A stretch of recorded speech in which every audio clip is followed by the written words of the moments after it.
Welcome to the Integrated Advisory Series, where we talk about the evolution of wealth management and how a client's most trusted advisor, their accountant, will lead this evolution. I'm your host, David Judy, and I'm joined by my co-host, partner, and good friend, Tim Coplow. Welcome back to the Integrated Advisory Series. I'm smiling a little bit because Tim's making me laugh as I'm getting started on this one, so thank you very much for getting me in the right frame of mind. What we're going to talk about in this series, it's fine talking about, hey, great, we should have an integrated advisory experience. This is such a wonderful thing. But the big question is, how do you do that? How do you deliver that? How do you make sure that it's consistent? What are the tools that you need to have in place to do that? So we're going to talk specifically about that, the actual client experience, who, by the way, should be the most important person in this conversation. So why don't we've learned an awful lot, obviously, over the last 10 to 15 years working together. I think we've worked together for 12 or 13 years now. It's been a long time. Our models really evolved. But when we talk about this turnkey solution for firms, it has to be more than just, hey, we've got a great revenue model, we've got engagement agreements and things like that you can use. It's got to be more, how do we deliver this integrated advisory experience? So why don't we talk about, or why don't you start with, there's a 3-step process that we walk clients through or help accountants walk clients through. Tell me how that works. Yeah, I think, as we look at this, we'll jump into the process. I think that's really important. Integrated advisory as a philosophy, as you said, is teamwork, specialization, planning to implementation to review, and making sure everybody's working together with the client's best interests at heart. Okay, so that's sort of the philosophy, and it's, as you said, it's kind of great in theory, but how do you get it down to where the clients actually get the benefit of that theory? And I think, as you said, over the years, we've had lots of learnings on that, been able to look at other firms and their learnings, and there's some pretty consistent best practices that are at the core of that. It really does firstly start with the relationship that they already have with the accountant as their trusted advisor. The process has to ensure that they're involved.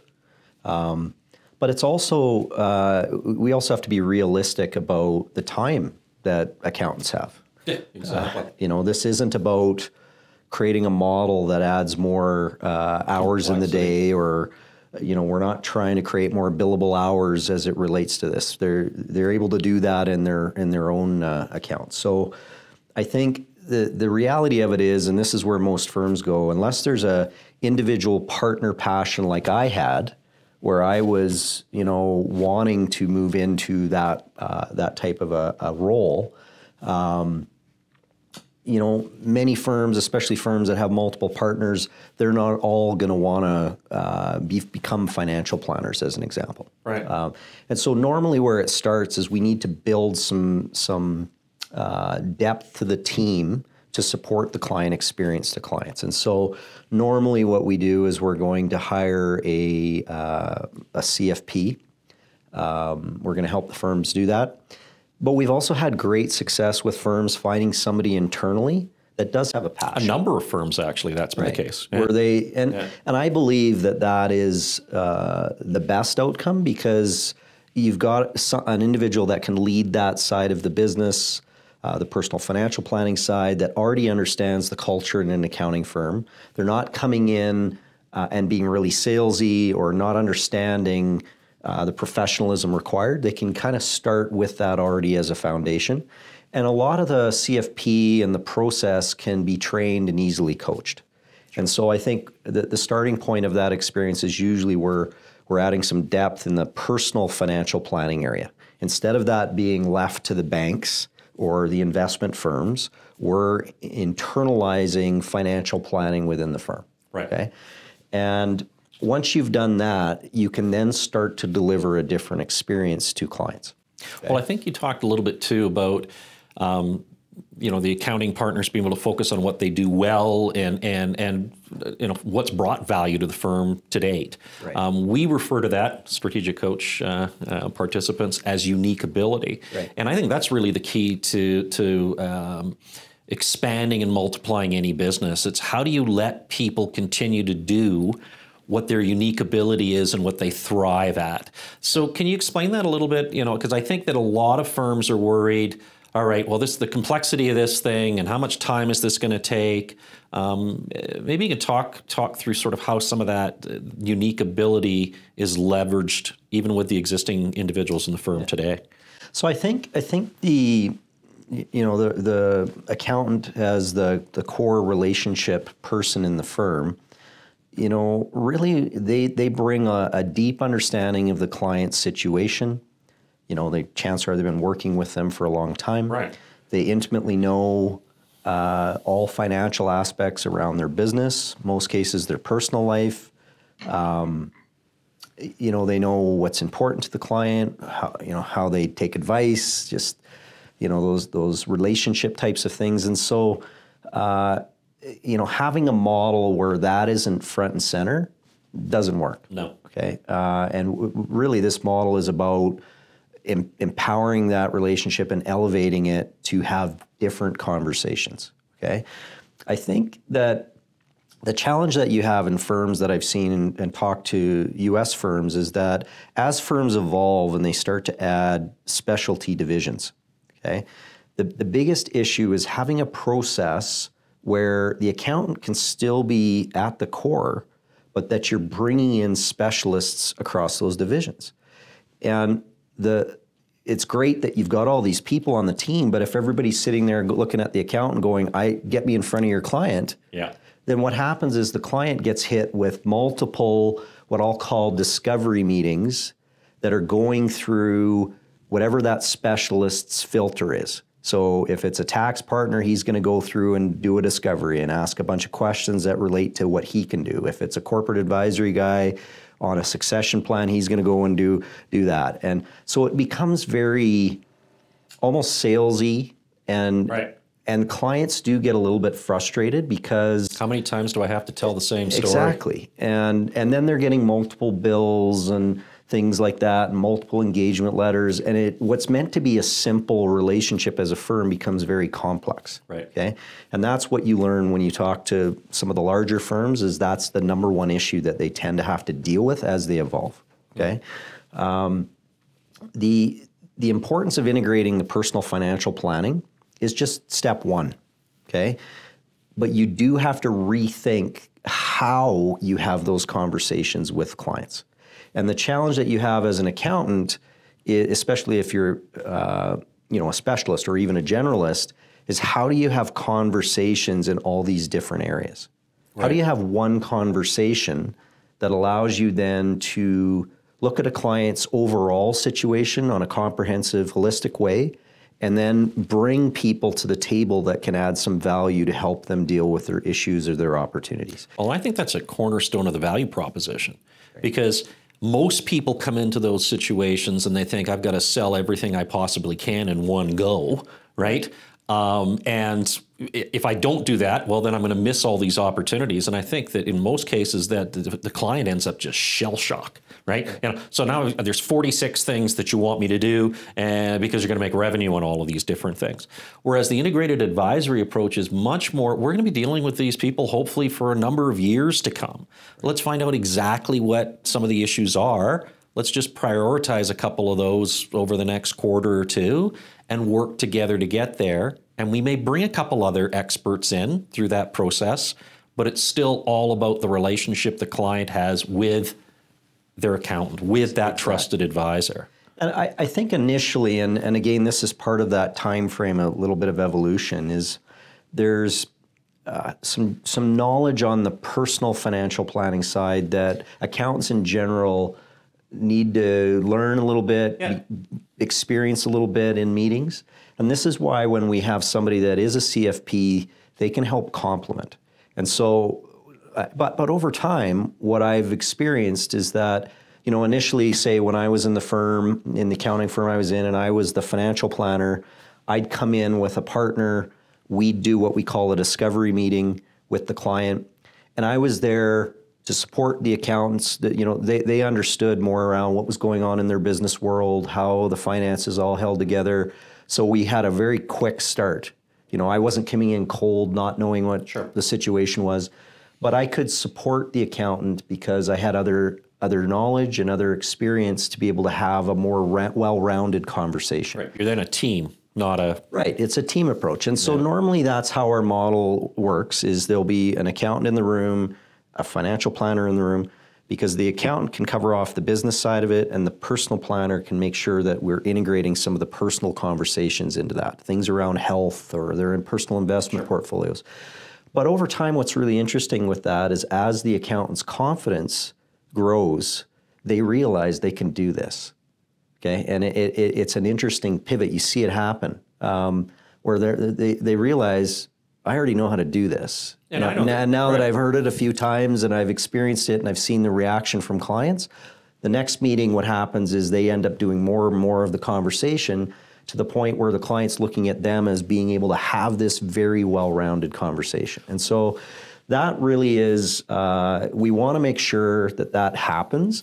But what the benefit of the planner is that they're also there to ensure that if there's a bunch of work to be done or a bunch of follow-up, they can do it. Exactly. Right. They can leverage the technology that's built into the process, but also be able to take that pressure off of the accountant. Well, and I've had a lot of key learnings in over the last 15 years of really being having in-depth experience in firms. And it's interesting, right out of the gate, you started talking about, well, who's going to do $300 or $500 an hour work and who's going to do $60 an hour work, which is phrases that I really hadn't heard a lot before dealing, with accountants.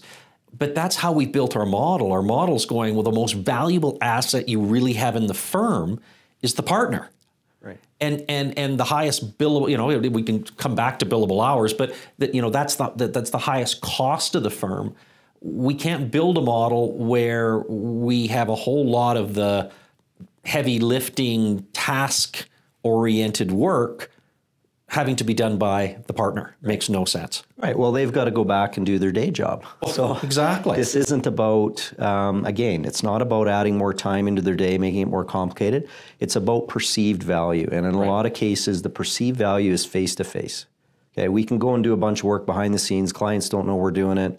Chances are they're not going to perceive there to be a lot of value. The valuable time is the time we spend looking our clients in the eyes, having heart-to-heart conversations about the things that are most important to them. And in many cases, once you've elevated that support person, well, you don't have to be in every meeting after that, right? You want to be part of the Right, and process. I think then that's where a lot of the coaching and the process that we've learned over the years working in firms is still really important. The client experience, they want to feel always as though there's a team looking after them. It's not a superhero model. And I think some firms have built themselves on a superhero model where it's the partner is everything. This transition is making sure that clients understand that no, actually it takes a village. You've got all these different people on your team, whether you know it or not. You've got a tax specialist, a corporate guy, you've got a personal financial planner. We have access to resource partners that are going to bring in portfolio management, insurance, banking, law. It's changing that client That's building mindset. A business. So, and I think that was always amazing to me is some of the most successful firms, unfortunately, were built on a Superman model. Right. And as an entrepreneur and an investor in businesses, I would never invest in a business like that because the real asset then is a human being. Exactly. Versus an infrastructure and something that can live on past that Superman model. Right. And I think that's a lot of the work that we try to do with firms is you can take that Superman model, believe it or not, and actually transition your practice to really being a revenue machine to some extent that you can sell down the road, right? Whether internally or externally. So I think though that's a tough, it's a tough shift. Mm-hmm. Being an accountant that's been there, I mean, you pride yourself in the work that you do, the relationships you build, your role in that relationship. Right. So it is a bit of letting go. At the same time. You're saying that's tough? Are you looking at me when you say that? But I think I think that's an important part of this process. It's understanding that letting go, allowing other people to get to know your clients deeper, to have those, but still have the client understand that you're in the know as the accountant on all these different pieces. Right. It's where communication, even if the financial planner's following up, he's CCing the accountant on every communication. Little things like that, so that the client believes there is full integration and understands that the team is working together and keeping everybody. And this sounds really easy, right? It's really easy. I mean, obviously, the first few weeks that we launched this concept, we had it all figured out, right? No. So let's come back to that, because really, our value proposition to a firm is going, hey, you're going to come to us because we're the who, right? And we'll help you with all the how. Right. So let's talk about that a little bit. And we've really evolved this client experience, and we call it the integrated advisory experience, surprise, surprise. And the first portion of that's discovery. So tell me a little bit about discovery. Right. So, there's lots of opportunities in accounting firms to have conversations with clients. And, oftentimes it's reactive to start. Right. So, a client will raise an issue. And through this turnkey model, now we've been able to empower the accountants and their team to be able to respond in a more meaningful way to those issues and opportunities that come up. But we want to be proactive. And the idea is to shift the service model away from reacting to clients' issues, because it's always harder to put good solutions in front of them when we're doing that. We want it to become a proactive mindset, that windshield focus like what we talked about.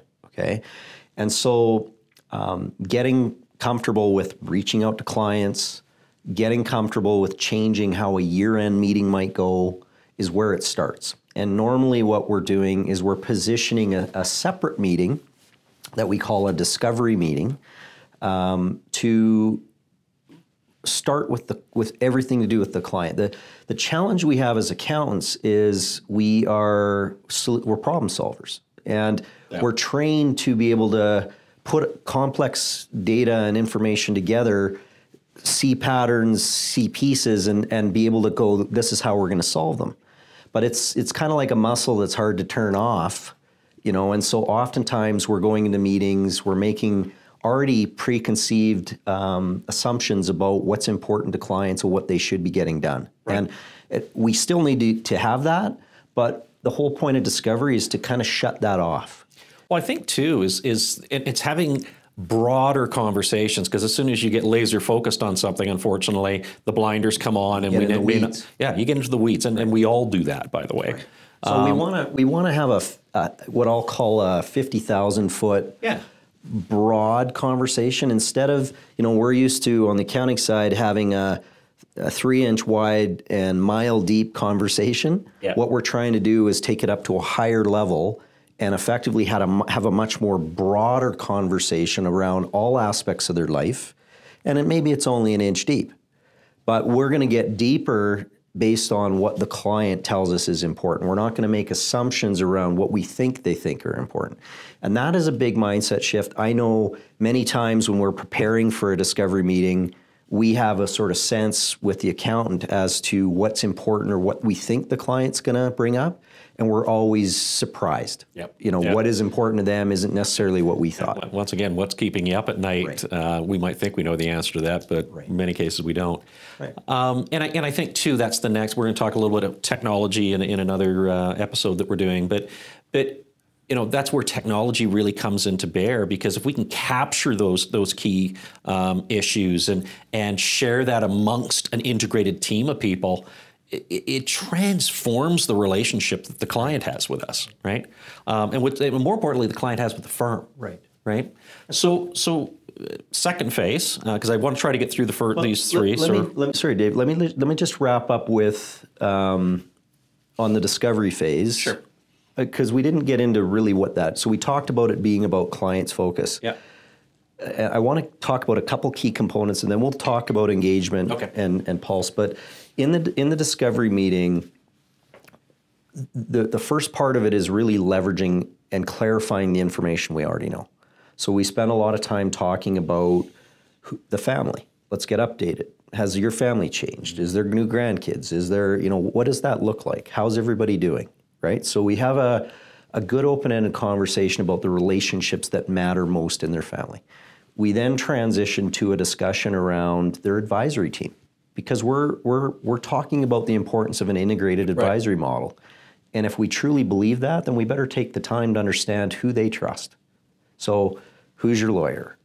Is it working? What do you like? Who is your investment team? Who's your insurance team? Who do you bet? In a lot of cases, the accountants already know these answers, but it's good to clarify, and we're always learning things. Well, and how do they feel about those relationships? Because you might think that that's somebody that they love dealing with, and all of a sudden you find out, well, I'm looking at replacing that person, or I'm not comfortable there. Right. Or even more important with business owners, it's the spouse. Right? And I think that's something that the discovery process really tries to do, is tries to get both spouses together. Get the family in. Yeah. And so I think it's, talking about the important relationships in their family, but also their advisory relationships that are meaningful, and why. And what the purpose of that is to be able to identify opportunities or gaps in service, or situations where the firm can help the client complement what's already being done, or maybe replace or do different things. Sure. So we have a good conversation around that in the discovery. And then where we transition to is more of a needs, issues, kind of opportunities discussion. And it's very broad. We're looking at their business. We're talking about some of those things. We're doing the same thing in their personal life. And ideally what that conversation then does is it sort of boils down to, we've had 90% of this conversation about the client. Absolutely. It's less about us talking about all the things we can do and help, and that'll come in the engagement phase. But it is all about trying to get that clarity, that discovery or rediscovery of what is important. And we're able to then condense that down into a bit of a plan. It's here's the key things, here's your key priorities, and ultimately then the firm is able to then position other pieces and other services across the firm's services, not just wealth management or portfolio management or different things. It might be we need to do a tax reorg. Or my son's looking at getting married, and I'm not really sure about the lady he's looking at getting married.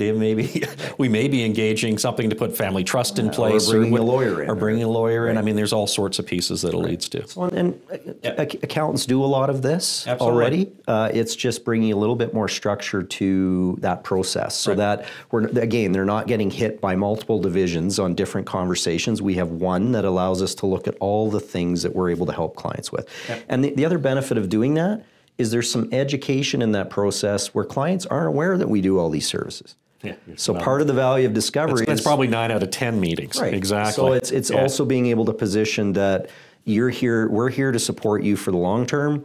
We're not going to apologize about wanting to have a deep relationship with you and have a full understanding. That's really what we're trying to do with our clients. So so that's the discovery phase. Engagement. Yeah, engagement phase. So now you've sort of decided, I believe, that this action checklist, you sort of process you define, and they might have 8 or 10 things on this checklist, but you can't handle all of them at the same time. How do you sort of define what those are, and then how do you move into the next phase, this engagement phase? Well, I think and we've learned a lot over a decade or so. The industry's also evolved, technology's evolved to make this easier. Right. Before, what used to happen is you'd get these big events. Okay, so you'd do a meeting kind of like that, and then what would happen is usually we'd go away and do a full-blown plan. You remember the binders? Everybody has probably a binder sitting on their bookshelf at home collecting dust. Yeah, exactly. So we did that. We learned from it, and so I think we're going to talk about this in the financial planning episode, plans versus planning. Correct. Okay. Exactly. But this is really where this has gotten to as we move into the engagement phase. Is we're not going to eat the elephant all in one bite. Mm-hmm. We're going to focus on what the priorities are, and we're going to execute on those priorities.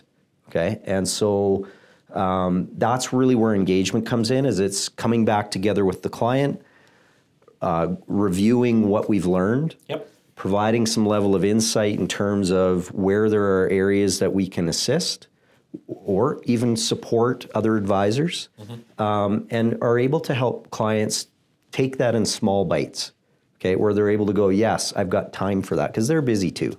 And so it's trying to fit it in a way that's going to be easy for them and that they're going to be able to digest. But I think that's this whole integrated advisory model and why CPA firms are so well positioned, because virtually all their competition is transaction driven. Right. And so it's this, rapid fire approach, whereas CPA firms can position themselves saying, look, we're going to be dealing with you for years and years to come. We have a team of individuals and we don't have to take care of all this today. Right. And I think that just transforms the relationship to a large extent. Well, most of the financial industry starts at execution. Right. Well, yeah, exactly. Yeah. So we talk about a wealth management model. The reason they're not trusted is because they'll come in at the sale or the execution phase and they'll try and work back to planning. Right. So they'll go, hey, you need this, or this is an issue, I've got a solution for you. And then they try and make it fit. Well, and sometimes the client comes in that way, and I think that's an important piece too. Right. In many cases, the client might come and say, I have this particular issue, and there is a product solution that is there, but the goal is always to come back to a planning relationship versus a product solution. Planning has to support the decisions that clients are making. And so that engagement phase is really just getting clear on, and usually we'll try and structure it in quarters. The next 90 days, what can you handle? Right. What can we work on to help you? What can you focus on? And then effectively, we come up with some priorities and we start to deliver some services. Once again, leveraging technology, leveraging transparency, client portals, things that actually allow that CPA firm to digitize that process to a large extent. And to keep track of all these pieces. Exactly. That's where technology is making huge strides. It's not only in the planning process of being able to help clients learn. Again, we'll talk about that in the financial planning episode, but it is the tracking and the management part of wealth management of how do we make sure things are happening. Yeah, absolutely. And so the engagement phase, that's really where we get clear on that, we start to execute. And because it's not an event, the next phase is? Pulse. Right. So we use that, the visual is keeping your finger on the pulse. Yeah. We always want to take what we learn. We want to manage it. We want to be making sure that their priorities are laid out and we're executing over time. But things change. Life changes. We find under this accounting model that usually after you've been working with a client for a year, you've checked a lot of boxes. You've solved a lot of issues. You've taken advantage of some opportunities. And usually within a year to 18 months, it's kind of feeling pretty good. Clients feel like the loose ends are taken care of. They're in a comfortable, confident spot. And I think, but things change quickly. Their business changes. Look at our situation we're dealing with as we're filming some of this right now. The world's with COVID and things going on. There's always stuff that's changing. And so clients, clients need somebody that's thinking about them on a regular basis and that they can use as a sounding board.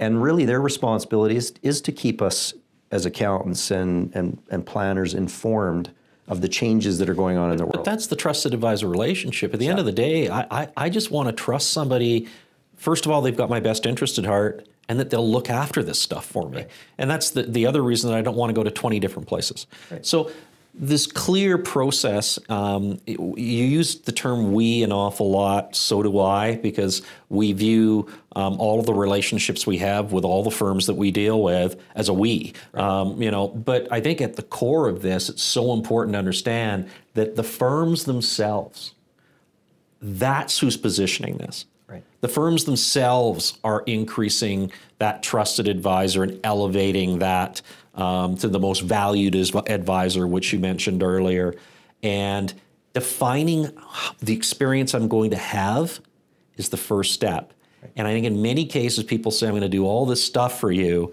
and you have no idea how that's going to go. Having that 3-step process, outlining it to the client, and then making sure you deliver that in a consistent manner, that's what we bring to the table. But at the end of the day, this is all about elevating the firm, right, and the brand of the firm. So I want to close with that a little bit. So the brand of the firm is so important for us because at the end of the day, our job is the guide, and we want to make the firm the hero. Right. So talk about that just a little bit, and then we'll close this this episode. Yeah, I think that and we've evolved over time where the Wealthco brand was an important piece to this mix. It still is, but it is more as a resource partner. Right. Okay. And I think the process, as you look at what happens, is as we move into execution through the engagement stage, we're into pulse, resources are brought to bear when they're needed. So if clients need a different approach to investing, as an example, Wealthco Asset Management can be one of those resource partners that are brought to the team. Right. And so we'll then do joint meetings. That's where the integration is very different, where that experience is different, where clients are looking at that and they're saying, you know what, I can see you're working together, right? And our team, the resources we bring, they don't become a resource unless they understand the importance of integration, and that it's the accountant and the relationship with their client that comes first. Yep. And so everything is about elevating the firm, the accountant. They support the accountant is the guide to the client, okay? And so that's how we've structured this, and I think even in terms of the communications that go out, some of the branding that goes out, it's always coming out with the accounting firm's brand. We will reference integrated advisory in some of the branding in the community, because that elevates the firm as well, because they're part of a larger community of firms that support best practices and coaching and process to deliver a great client experience. But it's rare that you'll see a resource partner's brand be front and center unless ultimately they're part of that team with the client and they're there to support what's happening. So it's a big difference than what, say, call it a referral model, where you hand it off to an investment firm as a referral and they talk directly to the client. There's not a lot of co-meetings, and effectively their brand is front and center with the client all the time.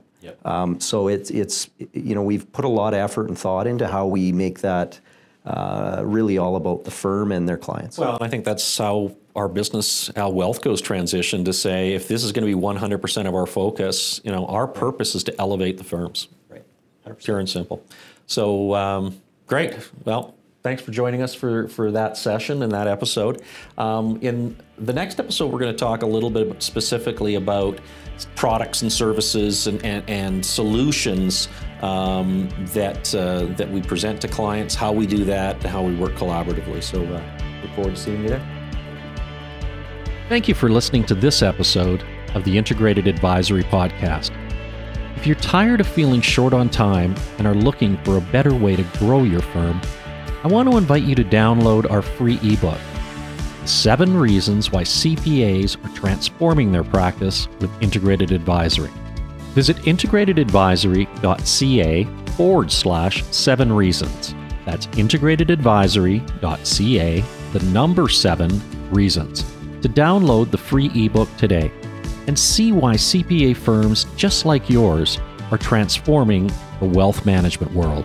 Visit integratedadvisory.ca/7 reasons to download this free ebook today.